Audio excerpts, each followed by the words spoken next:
Morning, good afternoon, good evening, good whatever time of day it is. Thank you for tuning in to Conversations with Dr. Don.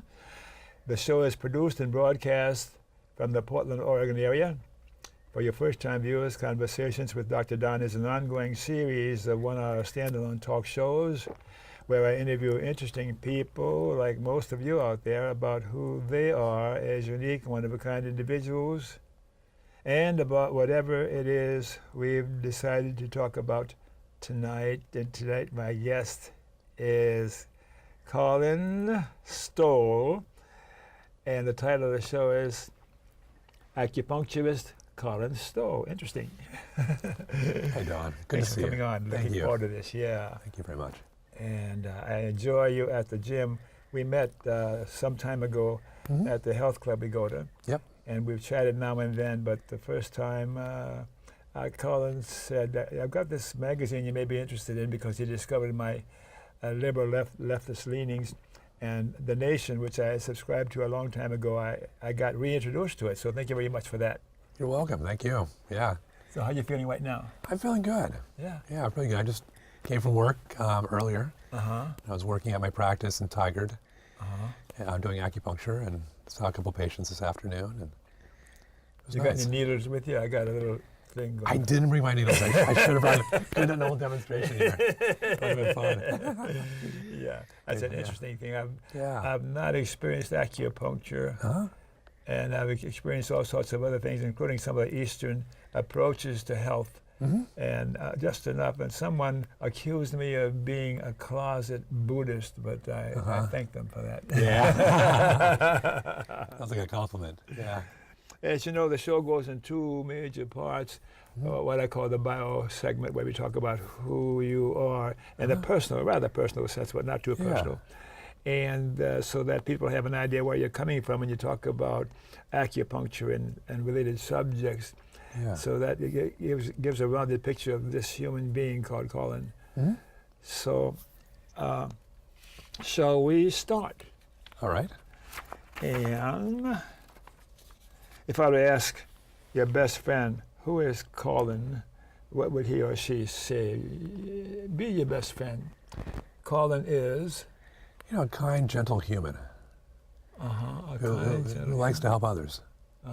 You know, and that's been my motivation and passion really in my life, is helping others help themselves, and enjoying life, and just enjoying the beauty and the connections within our natural world, and also within our social world as well too. And I guess you could say within our spiritual world, or our sort of transpersonal world too. And you're going to talk about your spiritual world too, huh? Maybe a little bit. All right. And when and where were you born? So I was born in 1968 here, actually in Oregon, in Salem. And then my parents moved up to Portland when I was 18 months old. My dad was actually raised in Oregon. My mom was from Wisconsin, Madison, Wisconsin. And so they moved out here together after college in around 63, 64.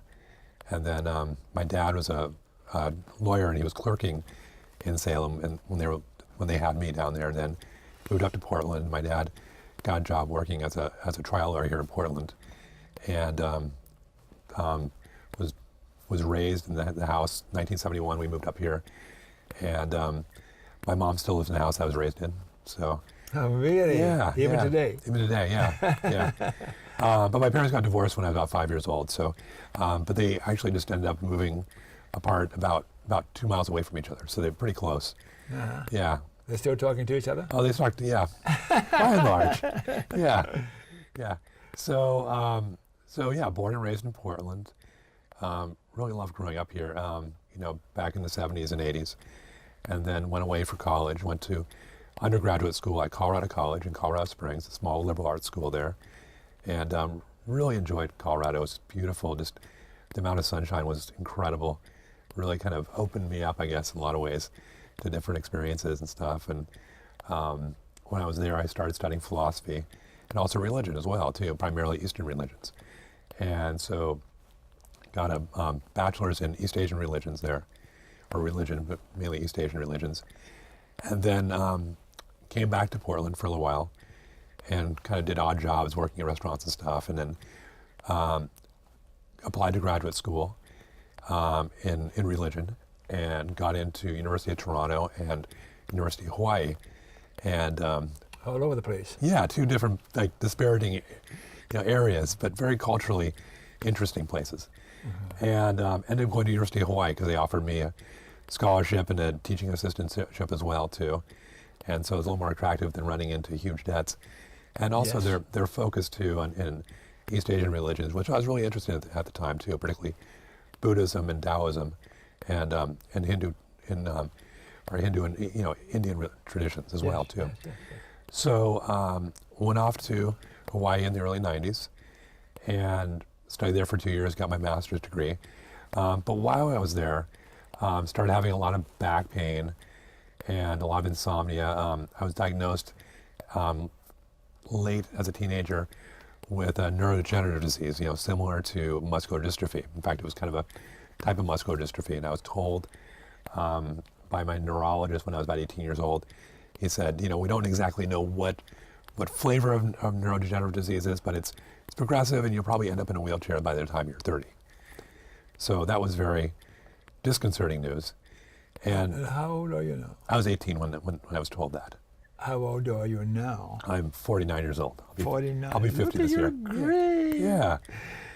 So I was told by this neurologist, and I just sort of my attitude about it was, focus on academics, focus on studying, focus on exploring the world intellectually. I mean, because I wasn't never physically I was active, but I wasn't like a sports guy or anything like that. I mean, I liked hiking, I liked biking, I liked fishing a lot too, and I still do. and so my focus really was to go dive into my academics, because I didn't have to think about my body as much.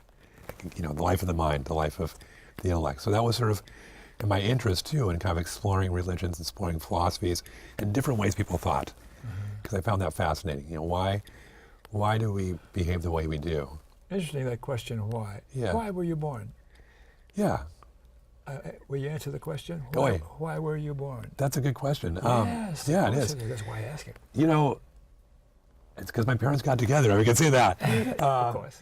But it's Any other reason? it's just the way of the universe. It's a mystery. I mean, we're kind of discovering it. I mean, you can look at it scientifically, saying like, it's this progression of the species to propagate itself. Sure.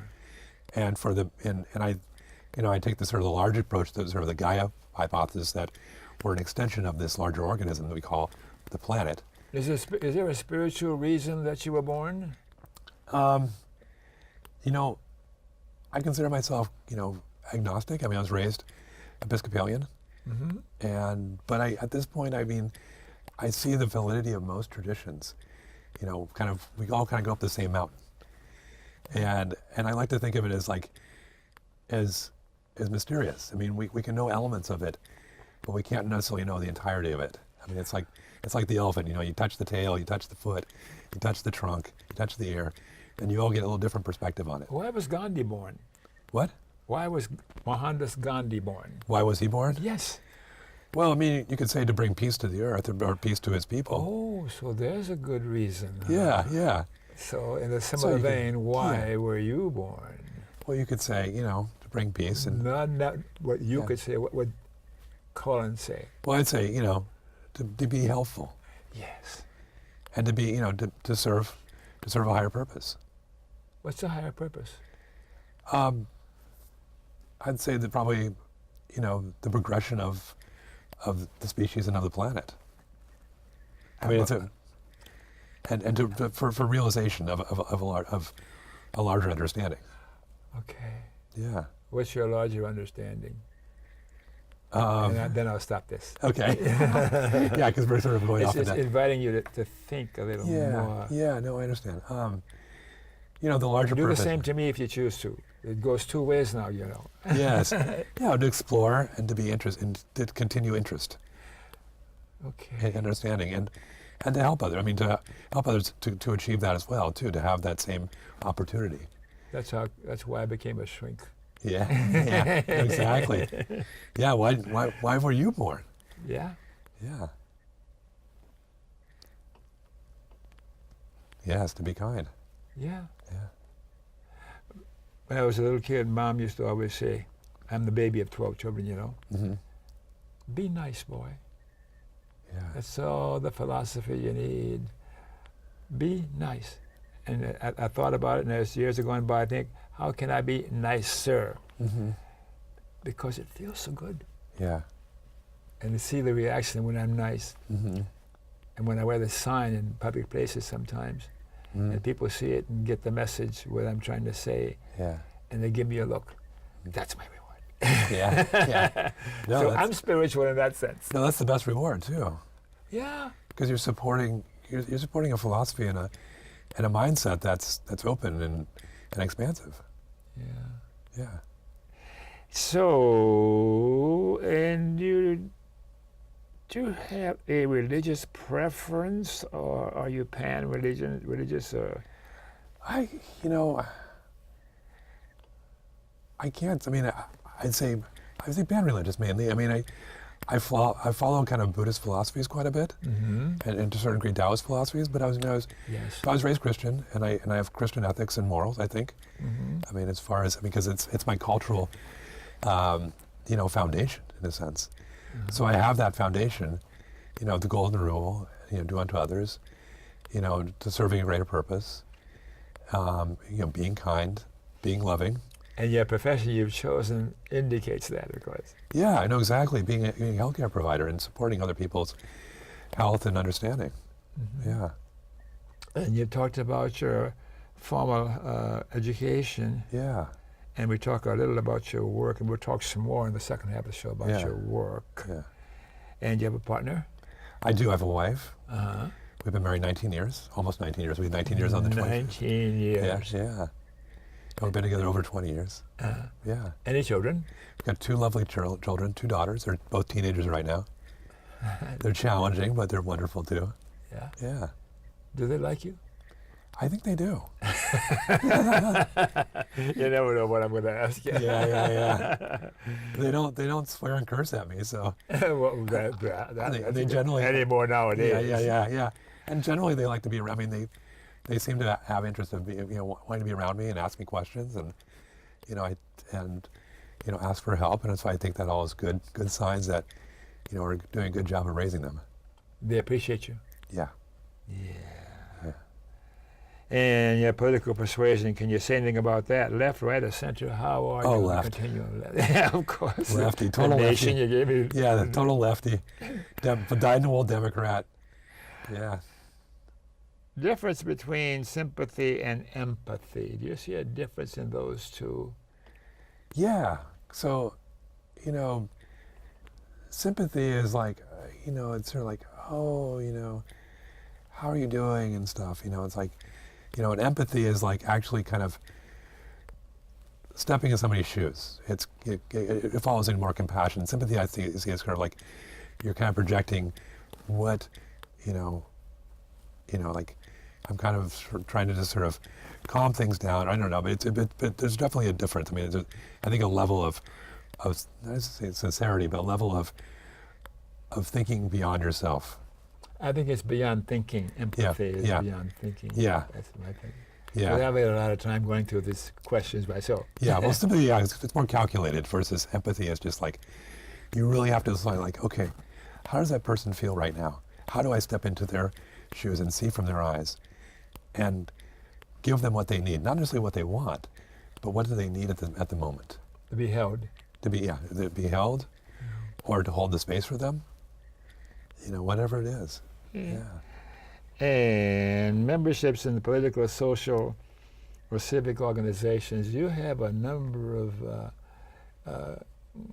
internet-based titles and organizations you belong to. Not necessarily internet. I mean, I'm associated with my state acupuncture association, Democratic Party of Oregon. That's it, though. I mean, I'm not highly affiliated with a lot of organizations and stuff.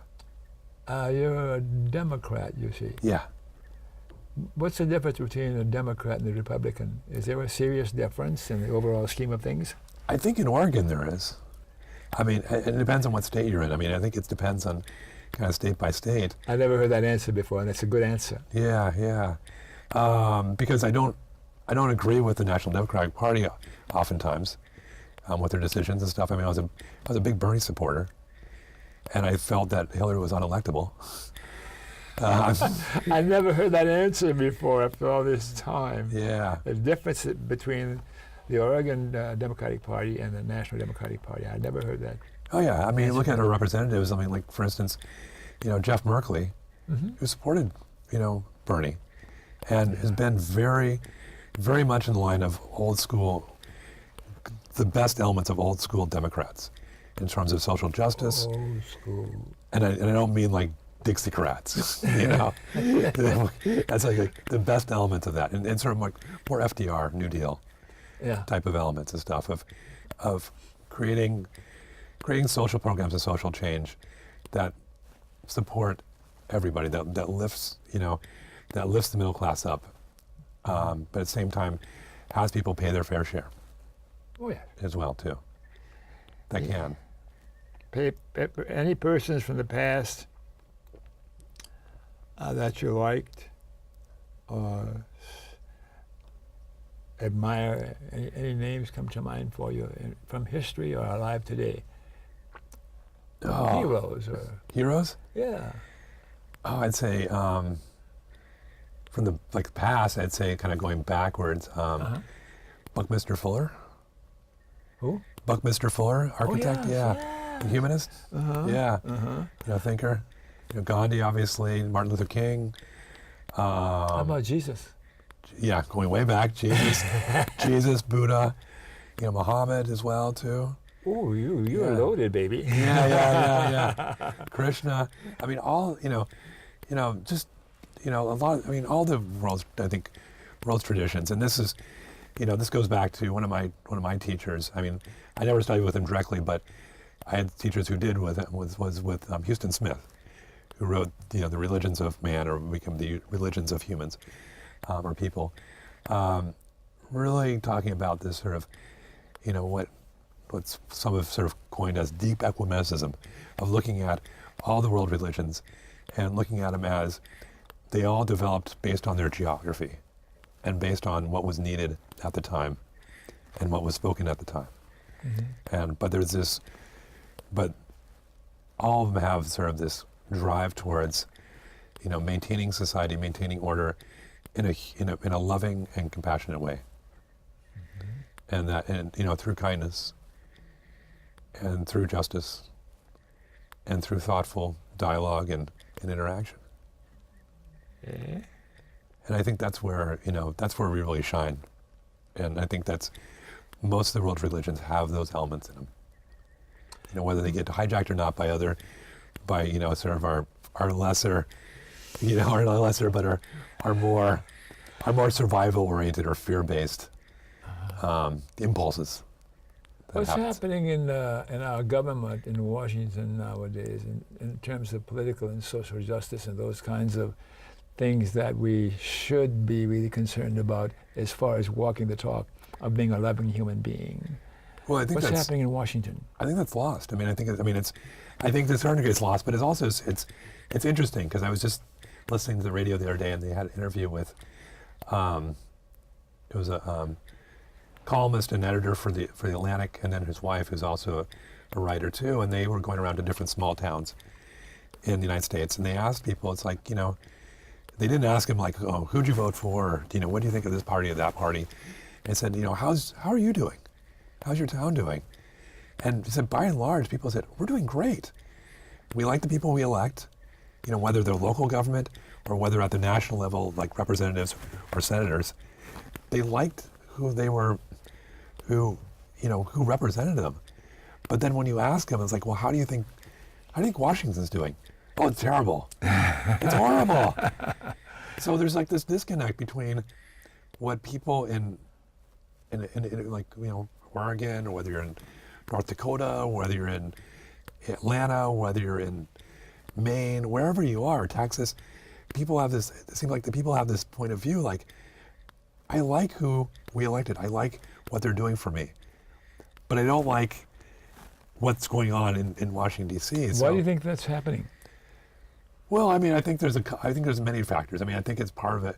It's part of a symptom of our, to a large degree of our capitalistic system of winner takes all, Citizens United, having more and more money, and there's always been money in politics, but more and more concentrated wealth and concentrated power in politics, and also in the media too. I mean, there's 5 media conglomerates that control 90% of all the media.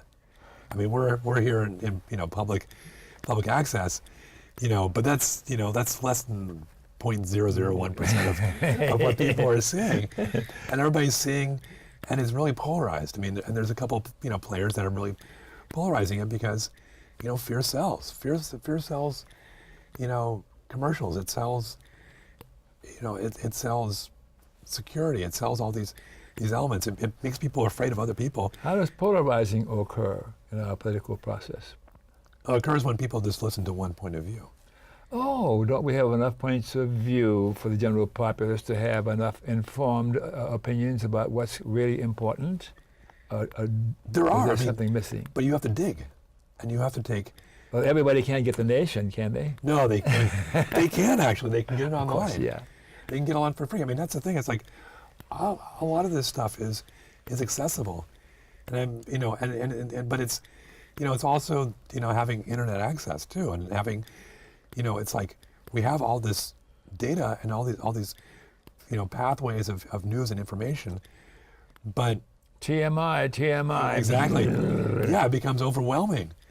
It's not like going into the library and going to the card catalog or getting the newspapers and saying, like, looking through the newspapers, 30, 40 years ago, and saying, okay, I'm going to read this newspaper, I'm going to read this newspaper, I'm going to read this. Who does the screening that presents to us what it is we're supposed to be looking at when we're deciding what's important in our life and in our relationship to fellow human beings and animals? Yeah, who's managing that content? I mean, is Facebook managing it? Who's the editor? Who is? Yeah, I mean, they're people, but they have an agenda. People, I think there's a certain class, a certain select group of people who own the media. Yeah. And working behind the scenes. What do you think of, you ever hear about the deep state? Yes. What do you think of the deep state? Is there such a thing as a deep state? I don't know if there's a deep state, but there's a corporate state. Because everybody likes to make money. I mean, not everybody, but most people like to have, they equate money with security. Yeah. And when they have enough security, they say, okay, if I have enough money, I have enough security. Do you ever get enough money? That's the trick. Because statistics have shown that people who make between $100,000 and $200,000 are the most happy. I mean, they have enough money to pay for everything and do everything. But above that threshold, they actually are less happy. And below that threshold, they're also less happy. Are you suggesting that happiness is equated with wealth rather than other things? No, not necessarily. Not unlimited wealth, anyways. You can attack me anytime you want to. Okay. The turnabout's fair play. Yeah, I know, absolutely. No, I mean, but there is a certain threshold that people have, their needs met in a sense, and the problem is fewer people are meeting that threshold. There is no association I'm aware of between wealth and happiness. Not really.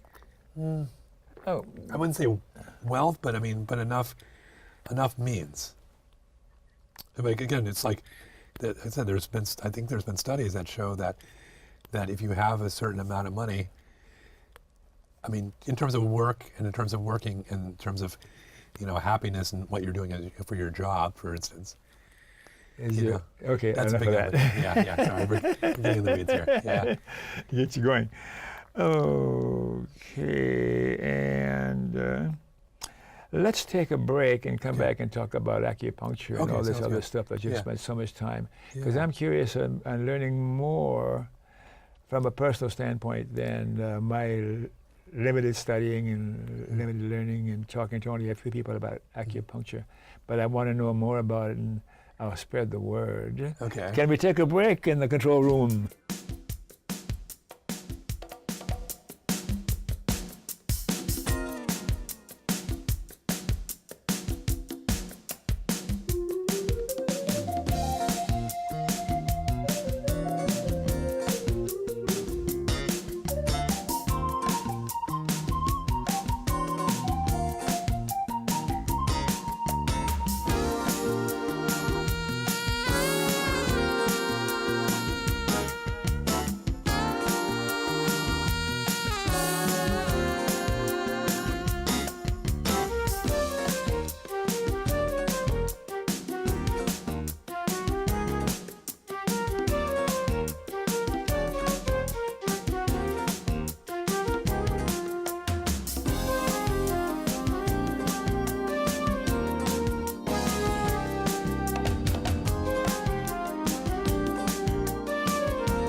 Hello, we're back. Thanks for staying tuned. And for you viewers who missed the opening of the show, Conversations with Dr. Don, that you're watching, is an ongoing series of 1-hour standalone talk shows where I interview interesting people, like most of you out there, about who they are as unique, one-of-a-kind individuals, and about whatever it is we've decided to talk about tonight. And my guest, Collin Stoll, acupuncturist extraordinaire, is going to talk to us about acupuncture and related subjects. So let's go to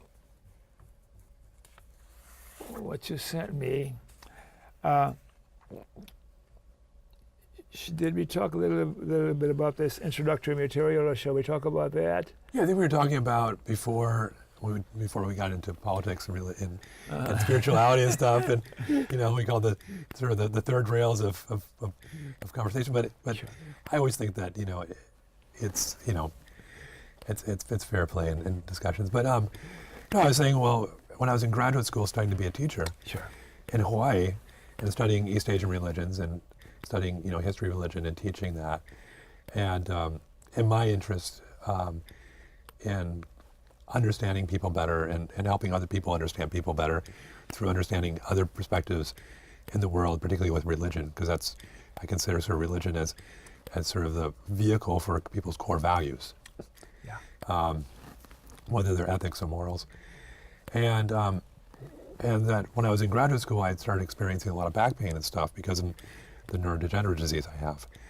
Excuse me. And so I tried everything else. I tried chiropractic. I'd seen MDs. I did physical therapy, massage, saw naturopaths. And the one thing I didn't try was acupuncture because I was terrified of needles. I still don't like needles very much. Wow. I was that kid, the 6-year-old kid like running screaming out of the doctor's office about getting a shot. I hate it, and I'd pass out routinely getting blood draws. So Really? yeah, it was horrible. I just had this huge fear and phobia. So it finally took having really bad back pain and pretty bad insomnia and some bad digestive issues because I'd traveled overseas on an exchange program when I was in undergraduate school and had gotten some digestive parasites when I was living in Southeast Asia. And so my digestion wasn't very good too. So I had all these things going on, and finally a friend of mine convinced me to go see this acupuncturist. And he said, you don't have to watch the needles going in, and they don't hurt very much. So, but I think you'll really like it. So I went in, laid down on the table. Acupuncturist came and put the needles in my hands and my feet, some points in my belly too. And they kind of hurt a little bit, but then the pain was gone. And I laid very still because I didn't want to move. Because I'm afraid all these needles in me, I don't want to move. Something bad's going to happen with that. And within about 10 minutes, I fell asleep. I was shocked because I was so keyed up and so nervous about this. I was sweating, almost like a shock, like panic. But within about 10 minutes, I fell asleep. Fell asleep. And then the next thing I knew, the acupuncturist was waking me up, kind of like shaking me, and I thought I was out for maybe 10 minutes. I'd fallen asleep for 40 minutes, just dead asleep. And during that time, I just felt incredibly at peace. And when he woke me up, I felt like I was like floating off the table. Just like this sensation of floating, of just bliss. And you were out of it for 40 minutes? 40 minutes. And I just felt blissful. And I had no pain. My stomach felt fine. And I just felt this sense of peace and relaxation, that I'd felt before doing meditation, doing yoga, hiking in the mountains, being on the beach, places, we all kind of have like these places that we go to in our minds that we've been to in real life or in our imaginations, which we find just incredibly peaceful and calming. And it was sort of like I was there. How many people are really aware that that's available for them? Yeah, and they can have that any time. In this madness, this treadmill we're on. Thinking about, speaking of thinking about money and politics and religion and stuff, whatever it is, that we're constantly I call it being. Yeah. It's a simple word, being. Being, yeah. Instead of, go ahead. Just be. Yeah. Yeah. Yeah, so took the needles out. I got up off the table. I felt great for a couple of hours. And that night I slept great. And the pain returned after a few days. But it wasn't as bad. And I went again. And it was a little bit better next time. And each time I went, it was a little bit better. And the effects lasted a little longer. And he also had me take some Chinese herbs teas. And he told me, okay, eat these foods, don't eat these foods. You know, I want you to do more things, like, you know, get some more exercise, but gentle exercise, nothing too strenuous. At the time I was learning Tai Chi and Qigong, which is even more sort of a gentle form of movement therapy. And it all helped. And I was able to finish my graduate studies. I graduated and I was able to go into teaching, and I did that and started teaching. I was teaching over in Hawaii at Honolulu Community College. I was there for about 6 months. And then I went back to the mainland, back to Portland, and was teaching at Merrillhurst College and Mountain Community College. I was teaching, you know, intro courses to history of religion and religion and philosophy. And I was enjoying it. But I was just really taken by, you know, the experiences I'd had with the acupuncture and just the profound effects it had on me. And it was still ongoing. It was still ongoing, yeah. Because I saw an acupuncturist here in Portland, and I went to there's a college here, the Oregon College of Oriental Medicine, and they had a student clinic where they had students, third-year students, doing acupuncture on people, and it was affordable because I didn't have a lot of money at the time, because I just finished graduate school and I was just getting into teaching and didn't have a lot of money, so I went to the student clinic there and was getting acupuncture, and I felt like at home. I was like, this is so amazing, and this, you know, this ability to do these, you know, to help people heal themselves, and, you know, this remarkable medicine, you know, whether it was the herbs or whether it was the acupuncture, whether it was lifestyle recommendations that just sort of helped people help themselves. And I said, you know, because it had such a profound effect on me, and I loved teaching too, and I loved opening people's minds up to the ideas of the world and stuff. But this felt much more tangible, but much more, tangible and profoundly changing, life-changing. You know, it was kind of like, you know, in Chinese medicine we say, needles are like lightning and herbs are like water. You know, the needles cause a quick effect, but it doesn't last very long. It dissipates fairly rapidly. But water kind of changes things over time, but very profoundly. You know, water can erode a stone and change the course of, you know, and diminish mountains into valleys. So, and that's with, you know, herbs, lifestyle, diet, those types of things, lifetime things. Yes. So I was really profoundly, you know, affected by this, especially how, you know, making these changes in my life had enabled me to function better and to be more present in the world and engage people more fully. And it's like, this is such a wonderful gift. It's like, I want to share this gift. And I want to learn this gift. I want to learn how to do this. So after about 2 years, I went back to acupuncture school. Spent 3 years in acupuncture school, and it was a beautiful experience. I mean, my classmates and I, we were all sort of in the same boat together, and we had this joy and this interest, and it was really fun. I mean, it's like I'm still good friends with probably, you know, half my classmates I was in acupuncture school with. And, were you meditating in that same period? Yeah, absolutely. Oh yeah. My meditation started in undergraduate school, really. You know, I did a couple retreats, Buddhist, and also contemplative Carmelite retreats in Colorado, which, you know, Carmelites are a sect of Catholic monastic tradition. I was an altar boy for many, many years. Okay, so you know Oh my Carmelites, God, yeah. And just and you know, just was really, you know, gained a lot from that as well too. So it was sort of a combination of all those practices. So I kept doing that, and learned more Tai Chi, more Qigong, which is sort of movement meditation, like a walking meditation, really. And just had so much fun, I'd say. That was the thing. It's like, in my graduate studies, it was very intellectual. My first graduate studies, teaching, was very intellectual. It was rewarding and interesting, but it didn't have the depth of going to acupuncture school. Yes. And we all kind of went through these profound changes ourselves, going through school.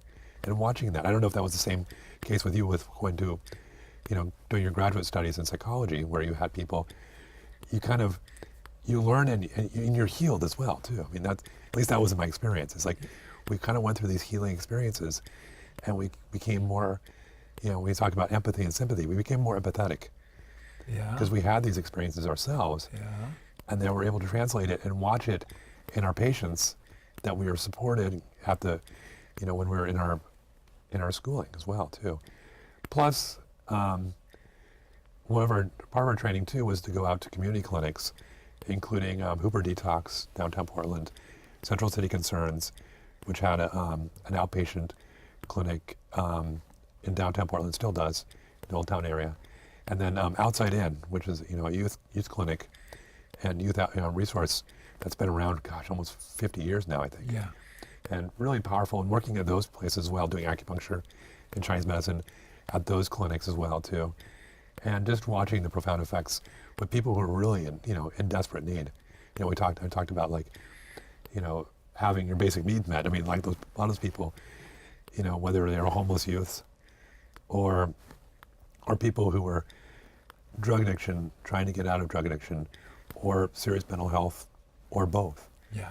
And just having a really hard time, just basic functioning, and just seeing what the modality of acupuncture could do to support their getting back to a place where they can function and be Beyond the placebo effect. oh yeah, way beyond the placebo effect. Yeah, yeah. I mean, it's like people say like, oh, it's just placebo effect, or it's like now we have ways of studying that with functional MRIs, with blood studies, looking at enkephalins and endorphins, and looking at how the brain is functioning on these. Good, solid research. Good, solid research. No, absolutely. That's irrefutable. Yes. I mean, of seeing structures in the brain changing. Yes. With acupuncture. That's different than placebo. Even with what we call, pseudo acupuncture, or putting points in non-specific points, because you're still getting an effect. Of course. But they're not as effective as the specific point. Like when I go see my MD now and then, I find I feel better just by appearing in the office and seeing his face. Yeah, yeah, yeah. So, I mean, that's a very powerful effect as well, too. And, and I tell people, too, it's like when they say, well, you're a really nice guy, and I like you, and, we're having this nice conversation, I always feel better. And probably you get the same thing as well, too. It's like, but if you weren't a nice guy and you put needles in me, would I still get the same effect? And I'd say, and I told you this earlier, I said, they teach acupuncture at veterinary colleges, at universities across the country, and in Europe as well, too. And dogs, cats, horses, livestock, really? they don't have placebo effect.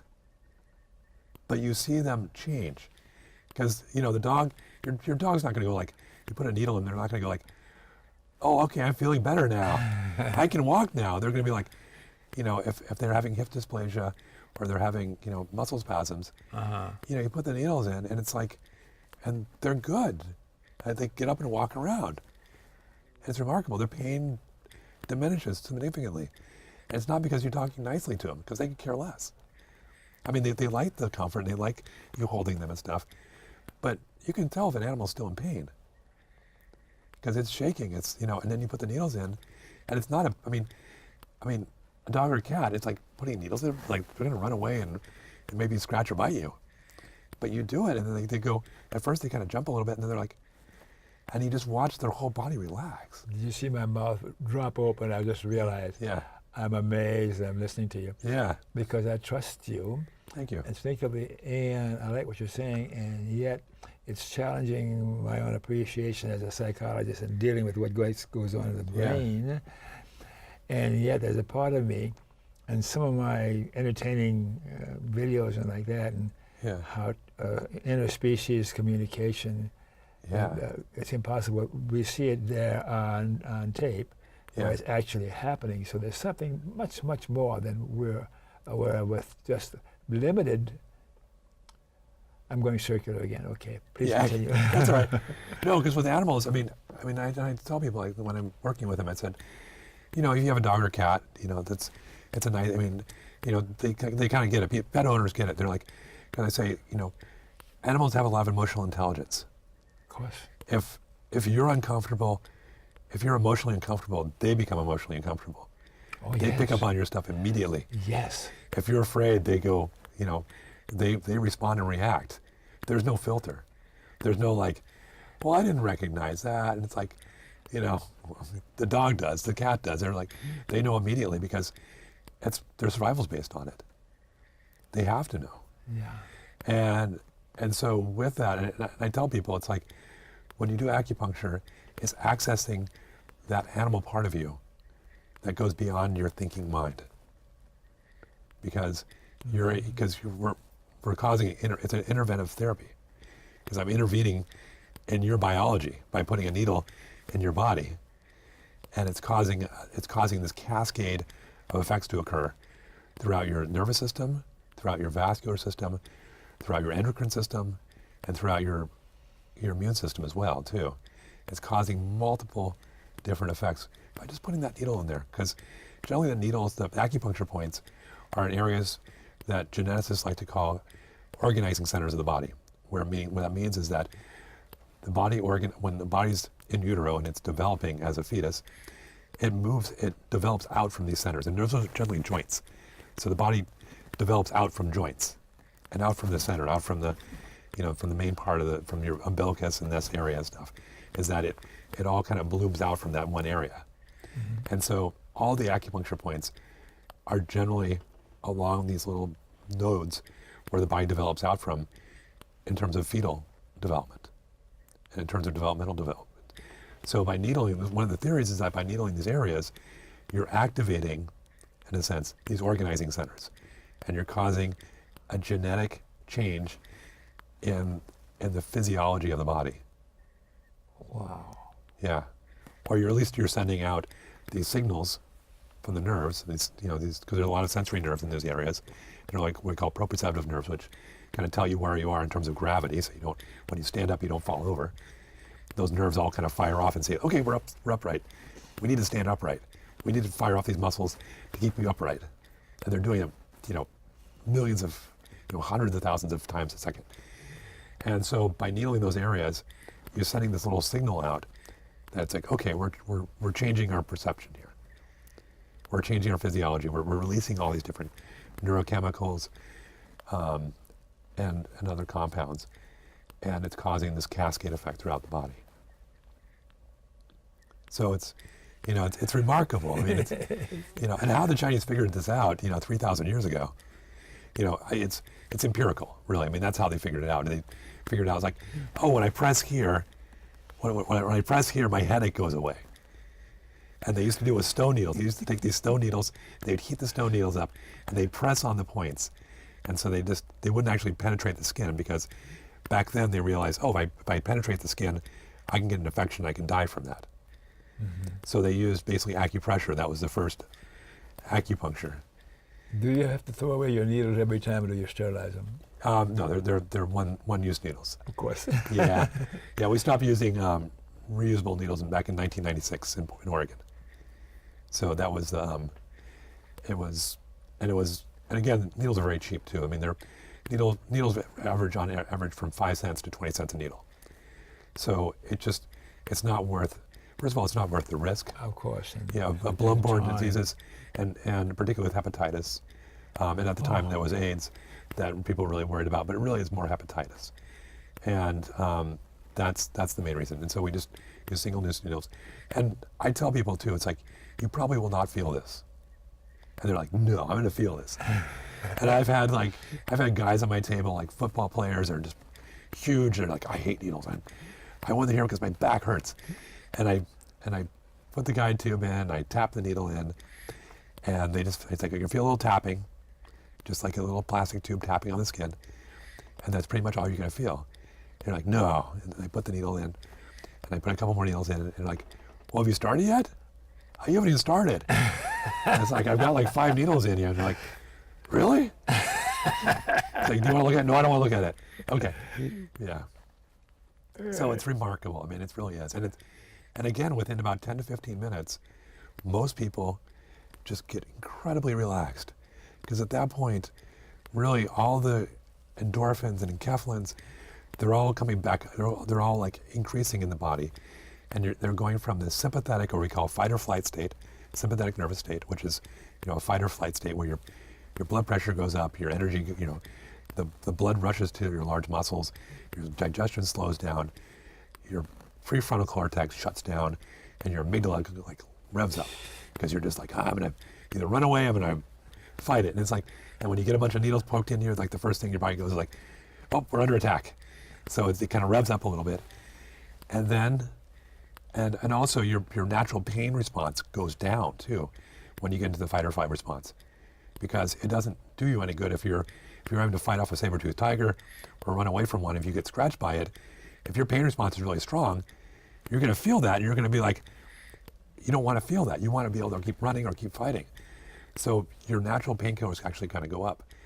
But the remarkable thing that happens is after about 10 or 15 minutes, that fight or flight response drops off markedly. And this has been tested with testing neurochemicals in the brain and watching in a functional MRI, that parts of the brain, the amygdala calms down and the prefrontal cortex goes up. And actually the parts of the brain that are responsible for thinking about the past and the future, that we think about for worrying things, and that starts to downregulate.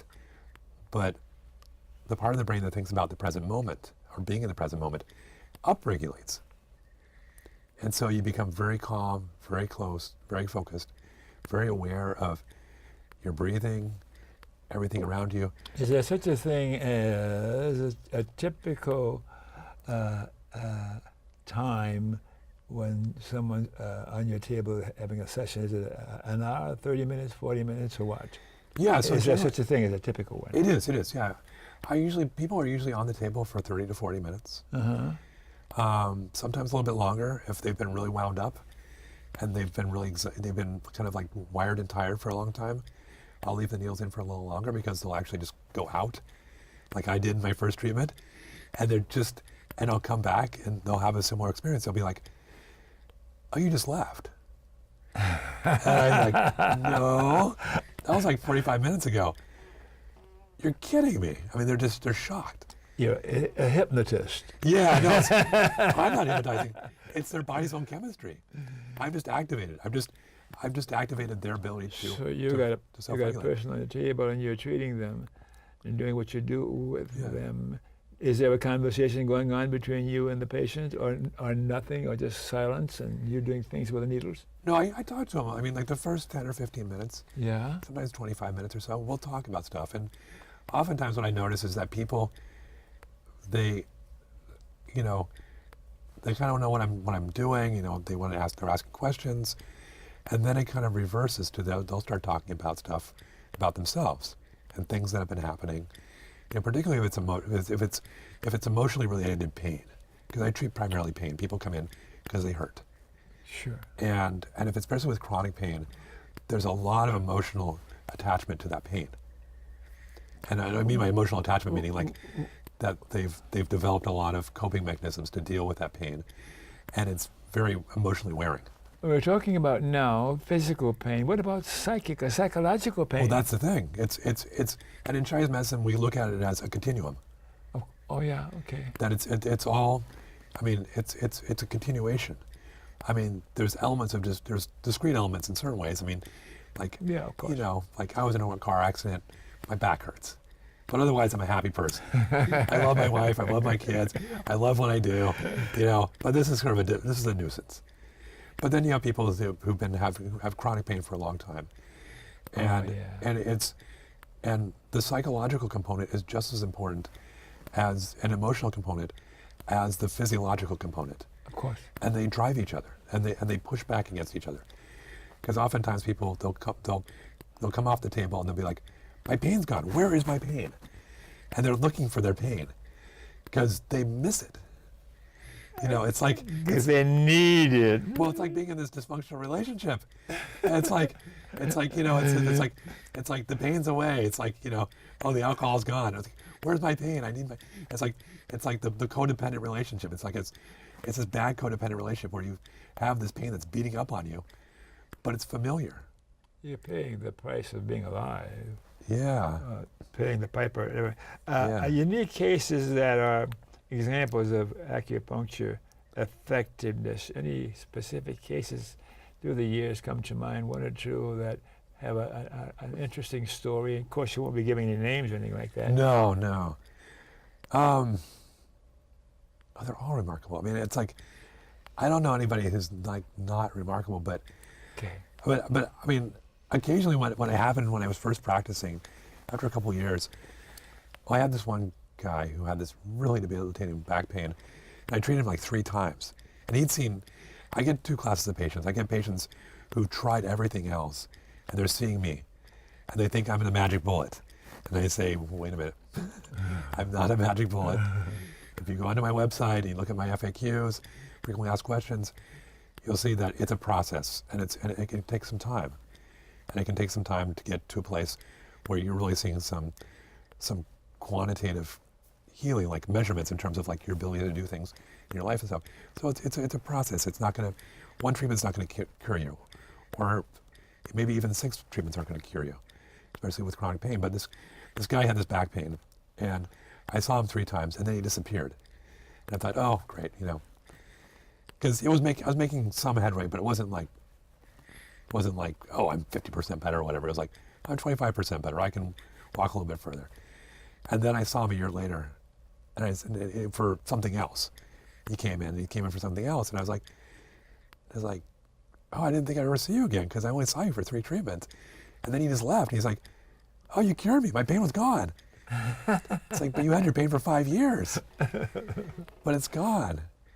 And he's like, okay, well, maybe I'm doing, and so at the time I didn't call people, you know, if somebody had left for a couple of weeks, I just sort of chalk it up as like, oh, maybe they didn't like it, and so I started calling people after that point, and like, you know, 2 or 3 weeks afterwards, if they hadn't if I felt like they weren't making, if they were making progress but they didn't follow up, and by and large, you're like, no, I feel good. I don't need to come in. Okay, great. That's perfect. I'm glad you're doing better. Thank you.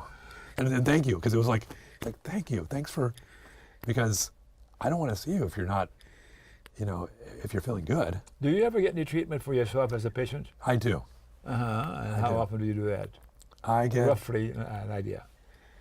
Once or twice a month. And I see other acupuncturists because, okay, you know, it's kind of that old adage, you know, a doctor who treats himself is an arrogant doctor and a fool for a patient. My wife and I have a psychologist that periodically we go in for a so-called tune-up. Yeah. It's always an ongoing process, you know. It is. Yeah. I mean, that is life, though. I mean, it's like, it's you know, we kind of, you know, in Chinese medicine, we look at, you know, you kind of peak in your 20s and early 30s, and then there's a decline. You know, with our physiological bodies, even though our minds I think our minds and our wisdom and our hearts get bigger, and they continue to grow throughout life, I think. But our physiological bodies start to break down, but we don't want them to break down as much as you know, as they can. Tell me about that. And so we want to work on preserving our bodies, and generally that's through, you know, that's through lifestyle. That's really where lifestyle comes in handy. I mean, the acupuncture can help and support that process, but really it's through your diet, through your relationships, through your sleep, through what you do in your work, all those things. They have a compounding effect. Did you see that sign in the window? Yeah. That means you've got 3 minutes 3 minutes for closing comments. Yeah, and yeah. We're going to have you look at the camera and talk to the viewers about anything you want to talk about. Okay. Anything at all. Okay. Go for a minute or so, a minute and a half. Well, it's been an honor and pleasure to speak to you and to speak to Dawn and to hear me babble on about all the acupuncture and what it can do and stuff.